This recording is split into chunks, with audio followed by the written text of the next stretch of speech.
Hey there everyone, this is Samuel Johnson and welcome back to the Xiaolin Perspectives. Now before I get to talking about the episode, I want to apologize for this video coming out a day late.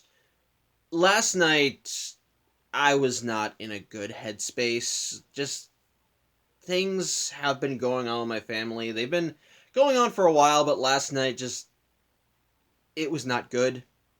And I was not in a good place mentally. And I didn't want to bring that energy to the vlog. I'm still really not in a good place. It just kind of festered overnight, I guess. But I figure I've gotten some rest. It's the morning, and the vlogs have typically helped me out in the past, so I kind of want to just get this over with as quickly as possible, and I'm hoping it might help out. That might help out. So, again, apologies for this being late, but with all that out of the way, let's talk about episode 35 of Xiaolin Showdown, The Apprentice. And the episode actually begins with Master Feng trying to teach the Xiaolin monks about deceit.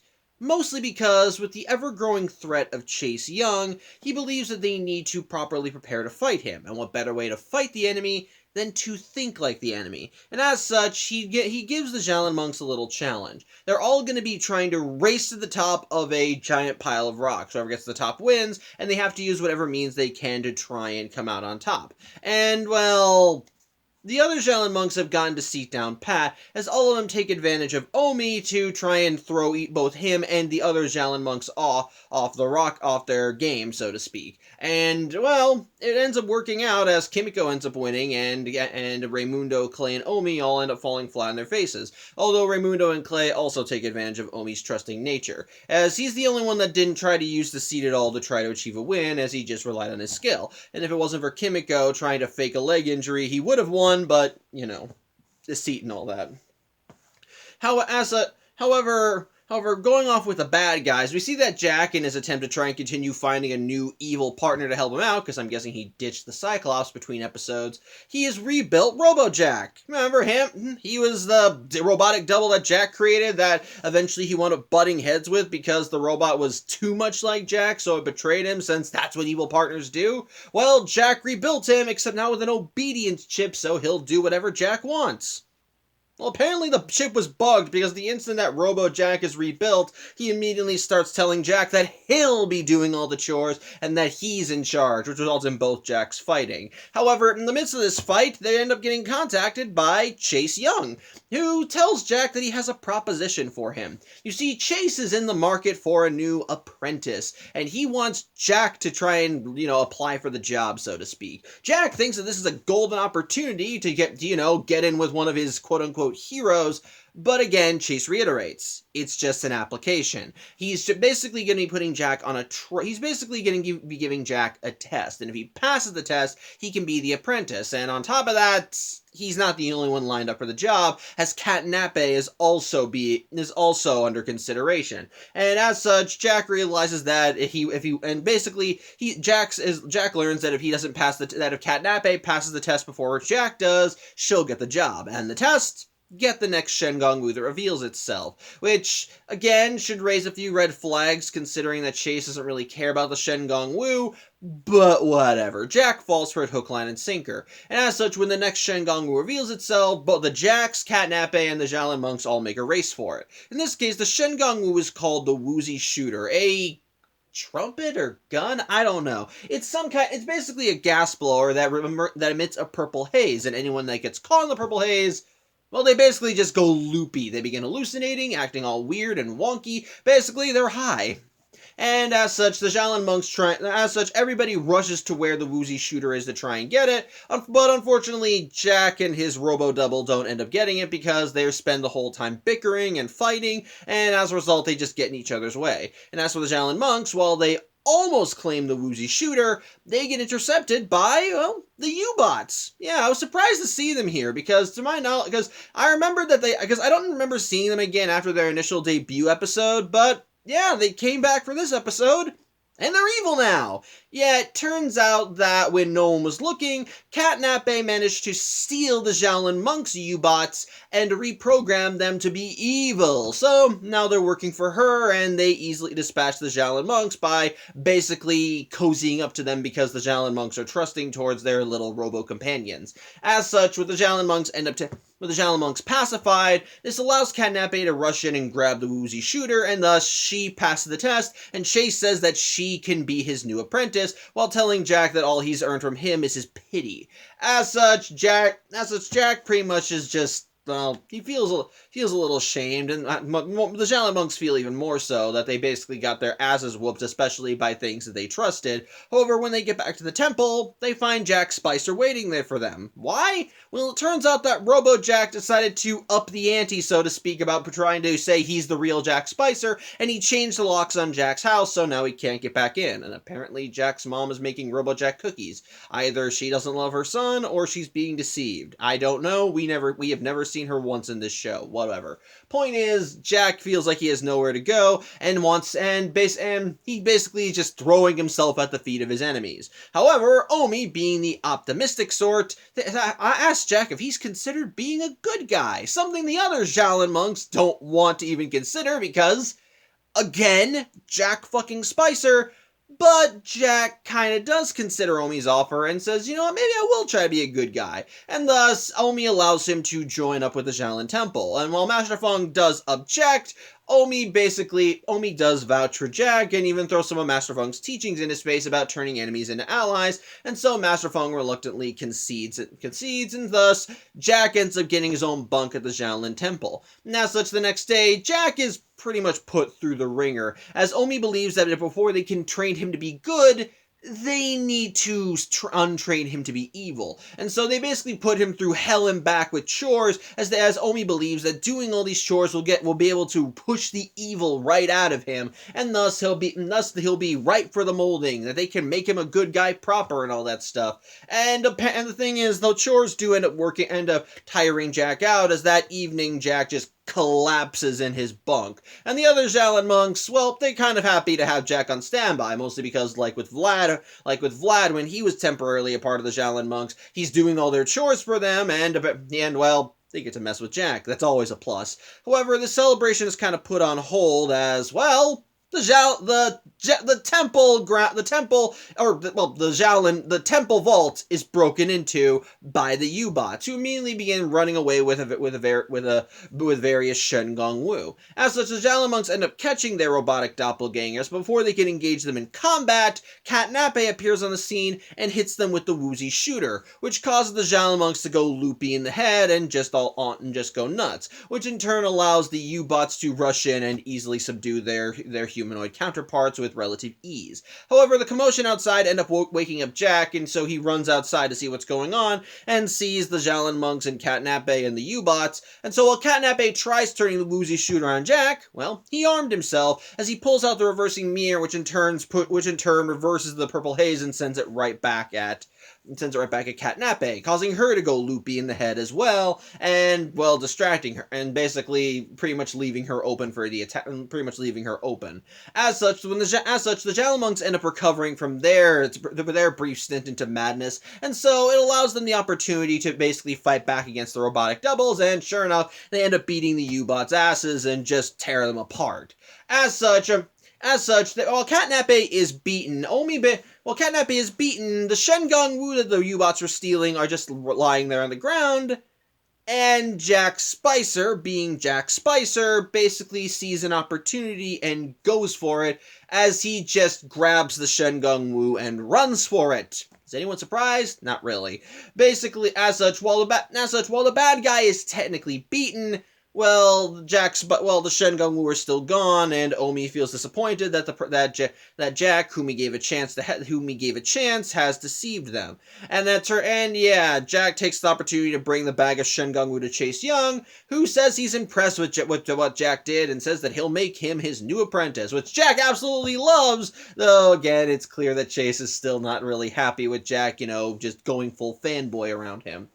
As such, for some reason, the Xiaolin monks end up keeping Katnape around because apparently she's injured and it's their job to look after her like this. And Katnape is just kind of relishing it. And yeah, she's playing them. She's not even trying to hide that she's playing them, as she has every intent of going around. As she has every intent of just sneaking into the Shengongwu vault, though thankfully has a fucking lock now.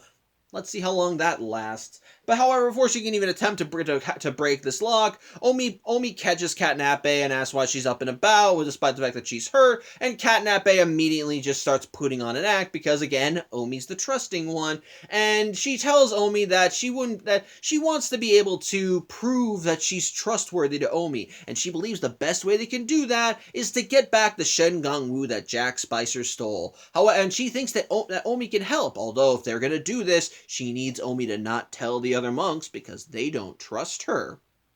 Yeah, she's playing Omi like a fiddle. But either way, Omi does agree to help her, and they end up, once again, breaking into Jack Spicer's house with the intent of finding the Shengongwu. And they end up finding it as, I guess Jack got access to his house again? I don't know, he could have been lying, but as we learn later, apparently he was telling the truth about wanting to turn over a new leaf. I don't know. I guess with Chase's help, he got back into his house. Maybe. Possibly. I'm guessing that Chase helped him out. That's probably the only explanation I can think of. Basically, because the Shengongwu that Jack stole are in his home in a safe. As such, after dealing with Robo-Jack, Omi and Katnape do manage to find.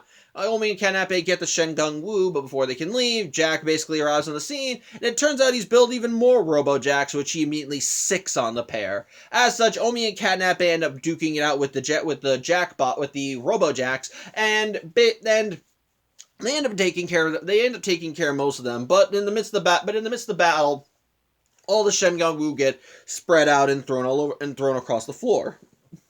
And so as Jack goes to grab one of the Shengongwu, in this case the Monsoon Sandals, Omi grabs them as well, and so he challenges Jack to a Xiaolin showdown, with him wagering the Silk Spitter and Jack wagering the Lotus Twister. And the challenge, a game of truth or lies.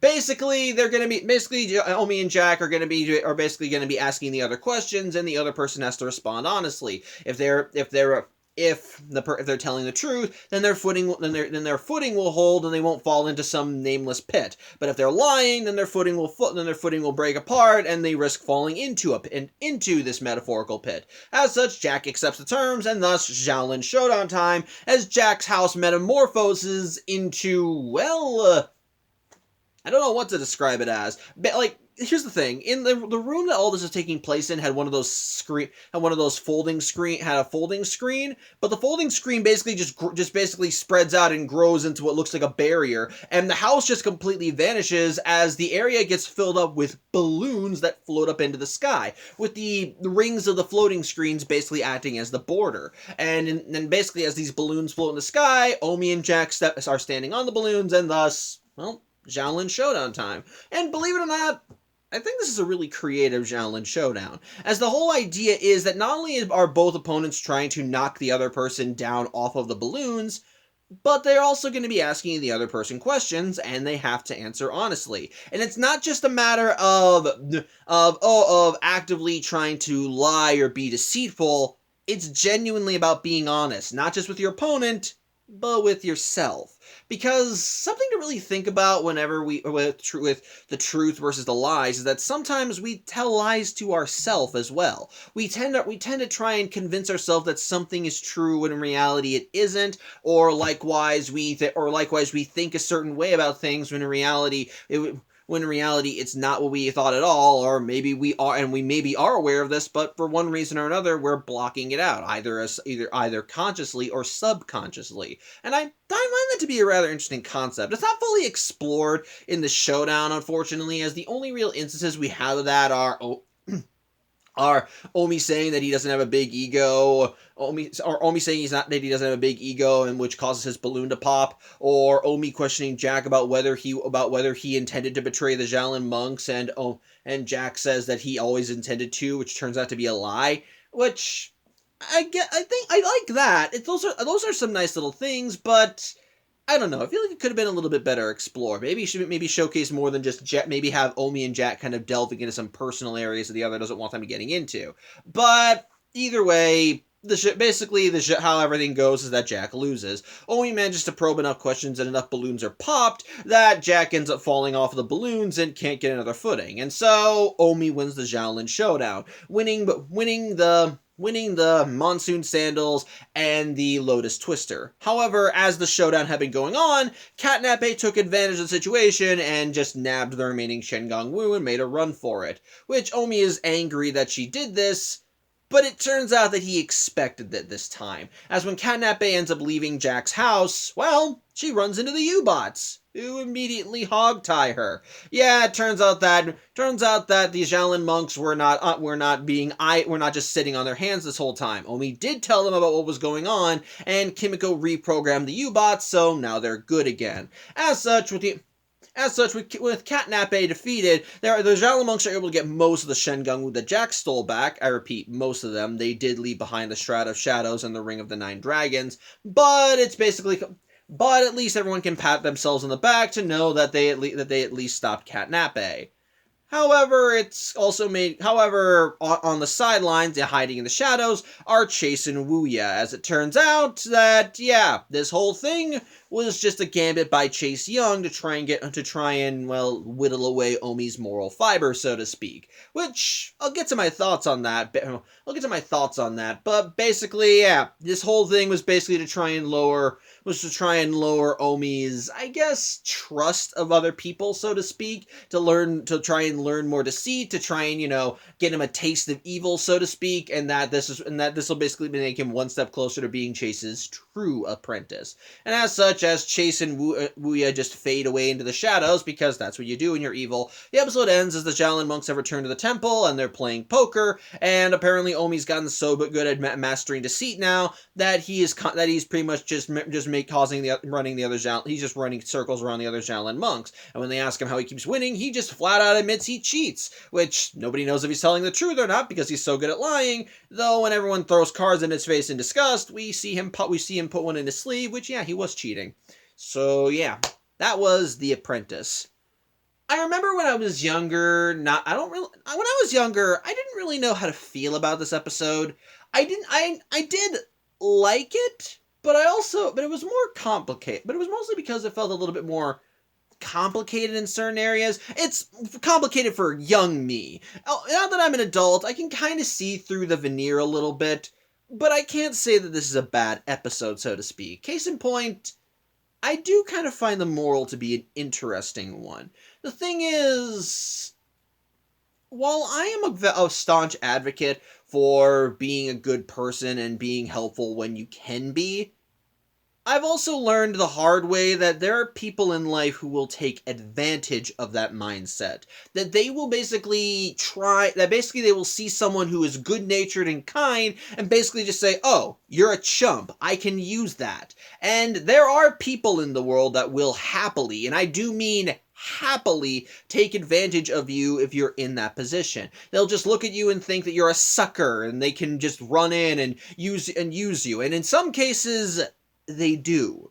There are people out there who look at people that want to do the right thing and want to help whoever they can, and they just kind of wring them out for as much as they can. And yeah, like I said, these are people. Like I said, it took me a while to have to kind of get it through my head that people like that are not people I want to be associated with.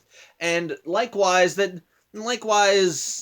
you kind of have to get a bit of a hard dose of reality when it comes to dealing with people like this. While I'm not saying that it's a bad thing to want to see the good in people, it is a good thing. It is a good thing to want to try and see the better qualities of a person and want to try and, advocate for them, actually give them a helping hand, and so to speak.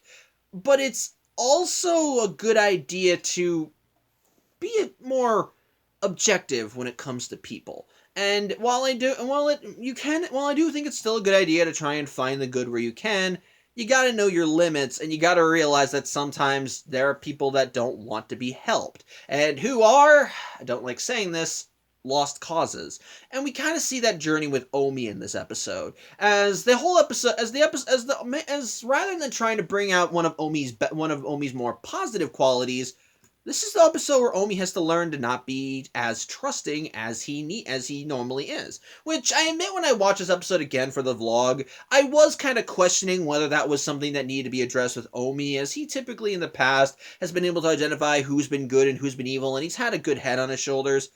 But at the same time, there have been episodes in the past that have shown that Omi can be a little optimistic when it comes to people. He does typically like to see the good in things. Like, going back to when we took over the world and Jack wound up joining the Xiaolin monks briefly, when Omi thought that the reason why he did that was because, Jack has seen the light and all that. Before Jack told him, no, I'm just helping you guys out because it's convenient for me. And likewise, when Raimundo briefly turned to the dark side, it took Omi a while to realize that Raimundo had genuinely betrayed them. With that said, there are also plenty of opportunities where I do think that Omi's mindset does kind of clash with what's going on in this episode, as previous episodes have shown that despite him happily accepting Raimundo back into the Order of the Monks, he does still distrust him a little bit, and does still kind of have his eye on him. So, I don't know. I don't know. That's a little weird, but at the end of the day, I do think that Omi being a little too trusting is still a part of his character. I'll let it slide. For now, again. I'm questioning it a little, but for the most part, I do think that Omi is a character that probably would need to learn this lesson, and get a hard dose of reality. With that said, hold on a sec. Sorry, I had to compose myself. Well, like I said, with that said, how Omi basically learns this lesson is, with him being taken advantage of. And I admit, I kind of like how that's showcased here. I like that with Cat Nappe, that it's clear that obviously she's lying. And with Omi's experience with Jack not that long ago, he's already kind of got his eyes on her. While he gives her the opportunity to do the right thing, he also does expect her to, play him and betray him, which I kind of like, because really, when it came down to it, if Cat Nappe had not betrayed Omi, then she probably would have gone off on easy. Things probably would have gone off without a hitch. All she would have had to have done is just get the Shengang Wu and return to the temple, and Omi would have realized, oh, you're being genuine, okay, which I like. I do kind of like that, as it's hoping for the best but preparing for the worst. And because Omi was basically keeping an eye on Cat Nappe, it allowed him to prepare for when she inevitably stabbed him in the back. And I like that. I do actually like that. And at the same time, I like that the whole thing, that with everything that's going on with Jack, I like that there's a bit more ambiguity to it. What I kind of like about this is that while it does show the importance of, not being so trusting and all that, and that sometimes it is a good quality to try and be cautious of people, at the same time, they do show that sometimes that people are worth giving the time of day for. Like I said, with Cat Nappe, if she hadn't betrayed the Xiaolin monks, then the backup plan of setting the U-bots on her wouldn't have been necessary. If she had just returned the Shengang Wu, then basically nothing would have gone wrong for her. But likewise with Jack Spicer, Omi was genuine in wanting to do the right thing and wanting to, turn him over a new leaf. And yeah, he put him through hell on his first day, but it wasn't because he was being vindictive. Well, for the other Xiaolin monks it might have been, but for Omi, he was genuinely just trying to push Jack in the right direction. He wanted to help him, and as we learned during the Xiaolin Showdown, Jack originally did not intend to betray Omi. He was basically going to go all in for this. Mind you, I do still question why Jack would just even consider joining the Xiaolin monks, as Jack has been ousted before and he's kind of found ways to bounce back. But at the same time, I do like that when it came down to it, originally Jack had no intention of betraying the Xiaolin monks. It's just that when push came to shove and Jack saw an opportunity, old habits die hard, and he basically just changed his mind and decided to make a run for it. It was really just a matter of survival in that case, as which could have been the reason why he even joined the Xiaolin monks at all. As like he said, he got kicked out of his own house by his robotic double, and Chase Young, who offered him an apprenticeship, told him to piss off. So, which again, I'm still kind of questioning why he would still want that, especially since last episode he threw Chase in the spear of Yun. But again, maybe it's the whole idea of evil is petty, and maybe Jack understands that. Again, his robo double even told him that evil partners tend to stab each other in the back, so maybe for Jack, he doesn't take on any of these betrayals personally. That would actually explain why he lets Wuya keep coming back. I don't know. It's weird. Point is, while Jack did inevitably betray Omi, it was not something he set out to do either. And if he basically wasn't presented with the temptation of the Shengong Wu, there probably would have been a chance that Jack would have wanted to turn over a new leaf, all just because he was feeling pathetic and had nowhere to go. Which again, I do kind of like that. It shows that Jack wasn't entirely trying to pull the wool over anyone's eyes, and he wasn't like beyond saving at that point. It's just that, like I said, when push came to shove, the little devil on Jack's shoulder wound up winning out, and he basically just said, you know what, fuck you guys, I'm gonna go try and get back in Chase's good graces, which again is a nice way of kind of helping kind of throw the lesson in Omi's face. But again, like what was revealed during the Xiaolin showdown, it shows that sometimes it is worth the risk. Yeah, again, Jack wound up betraying Omi in the end, and even when Omi learned that Jack really had no intention of wanting to betray the Xiaolin monks originally, you could argue that kind of helps add to Omi's optimism. But at the same time, the episode does still do a good job at showcasing Omi learning to be cautious with who he gives his trust to. The stuff with Jack Spicer was a hard lesson he had to learn, but as I've just gone on about, Jack had no intention originally of betraying the Xiaolin monks. And so that helps kind of assure Omi that, yeah, there was good intentions, it's just that Jack's darker side won out in the end. As for Katnape, well, like I said, Jack had already betrayed Omi's trust, and so he was probably already cautious with her. He was giving her the benefit of the doubt, of course, but he was still kind of keeping her at arm's length, cooperating with her enough so that if her intentions were pure, nothing bad would happen, but still setting enough in place so that if Katnape was pulling his leg, at least she wouldn't get away scot-free. I do like that. I do like seeing Omi have to learn that lesson and have to pretty much realize that not everyone is worth your time. It's a good lesson, and I do think it's a lesson that needs to be learned, and it's a complex one too. And the thing is, part of the reason why I think that Chase helped set this whole thing up, I think he wanted Omi to learn that lesson. The thing is, like I said, you can tell that Chase's whole bid to find an apprentice was full of crap. Like I said, as we've seen in previous episodes, Chase does not give a shit about the Shengong Wu, and the only times he's ever gone after them is if there's been a bigger reason for it, like when he went after the Eagle Scope. He only got it because he didn't want the Xiaolin monks to have it. And then likewise, while he went after the Wushun Geyser, which, rumination from last week, it wasn't called the Wushun Helmet, it was called the Wushun Geyser. I'm sorry, it was a slip of the tongue, though in my defense, it is a helmet. I don't know why it's called a geyser, but whatever. Point is, the only reason he went after the Wushun Geyser was because based on what we saw in the episode, all the events of that episode were basically a Xanatos gambit on his part to try and get in Omi's good graces, earn his trust somewhat by creating a tit for tat. Although, whether he really did plan for Jack to use the Sphere of Yun on him or not, but you could argue that he either planned everything out or he just rolled with the punches. Either way, he had an ulterior motive from the beginning of that episode, and it was just to get Omi to trust him a bit. So in that regard, again, he had a reason for going after the Shengong Wu. It's because he wanted to cross paths with Omi. And likewise, in this episode, while he orders Jack and Katnape to steal the Shengong Wu in order to earn his trust, in order to earn their places there as his apprentice, well, again, I don't think he ordered this because he wanted them to, because he wanted the Shengong with themselves.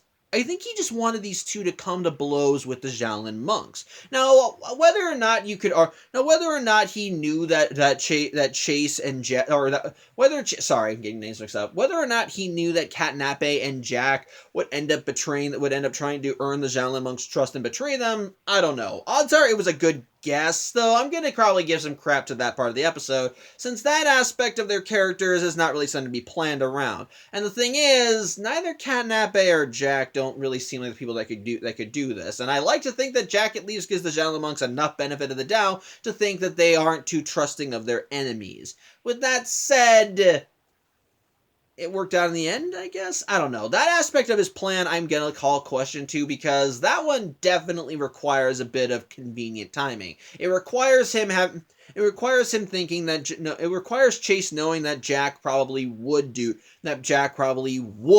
want to run to the Xiaolin monks after he got ousted. And likewise, knowing that Katnape would do what she did. Although you could argue maybe you could argue that his entire plan from the get-go was to set Jack on the was to basically make Jack feel so dejected that he did go to the Xiaolin monks, and then just pushing enough pieces into place so that Omi would basically begin trying to trust people and then get betrayed. Which I actually do buy that as an excuse. I think that would actually make sense. Because, again, he does know Jack enough to know that Jack is kind of a doofus when it comes to stuff like that. So you could make the argument that he knew that what Jack would do, and then likewise probably just gave Katnape the order of, and go and steal some more Shengang Wu, with the intent of having her come to blows with the Xiaolin monks, which in turn he probably knew that Jack would probably be tempted by the Shengang Wu, and probably make the wrong choice, which, again, actually, you know what? I'll give him some credit. If that was his plan, it's a good plan. I actually do like that, as it does just basically rely on the people doing what they do best.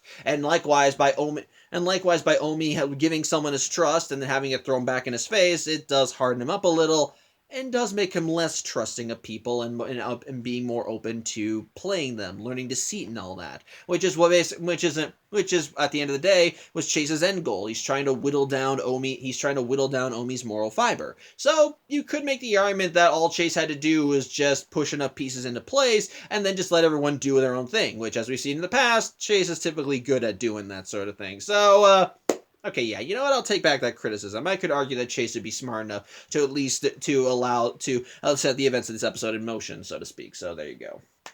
So when it comes down to it, I do think that in the end, what happened in the episode actually does make sense, and I think does fit for what was going on in the episode, and does actually fit for what the end moral was. And likewise, like I said, it's still good to see Chase just kind of pushing his plan a little bit more into place, with him whittling down Omi's moral fiber. I do like the Shengang Wu that's presented in the episode with the woozy shooter. It's a weird Shengang Wu. I think it might be an OP one, because I don't know if we see it again after this episode, but it's still fun. But I think it's a little fun episode. I think it's kind of fun. Again, I kind of love the idea of this thing that shoots a haze that causes you to go weird and zany and crazy. I find that to be kind of humorous, and and as we saw in the episode, we can see how it can be used in battle, as you can turn on your opponents, and as they're basically getting conked out in the goofy juice that the shooter expunges, then you could easily just go in, whoop their asses, or just sneak right by them. I do like that. I do like that, and it's fun. Again, probably an OP Shengang Wu. Don't think we see it again after this episode, but still pretty fun. So, and again, by the end, I do think, and like I said, moral, I do think is a good one, and it needs to be implemented while still being working into the plot. The Xiaolin Showdown, and likewise, I like that the Xiaolin Showdown kind of played into it. Again, I feel like the Xiaolin Showdown could have gone a little bit deeper with how it was presenting with the truth and lies stuff, but at the same time, still a creative setup that I think does play into what was going on in the episode proper. So there you go. So overall, I do think this is a really good episode. Like I said, I think the lesson is one that needs to be learned. While I do question slightly the idea of Omi needing to learn it, at the same time, I'm also more willing to accept that he would need to learn it, since he's also because he's one of the few monks that does advocate the most for wanting to turn evil into good and so forth. So in that regard, I do like that. I love how the moral is implemented and how Omi has to learn it throughout the episode. I like seeing Chase doing his own thing. I love the Xiaolin Showdown and how it kind of integrates the themes into everything. I like the payoff. Action, of course, is still fun. I love the new Shengang Wu that's presented. Overall, I think The Apprentice is a pretty good episode. So, yeah, I think that's really all I have to say. I thank you for watching. I'm Samuel Johnson, and I hope to see you next Friday. Take care.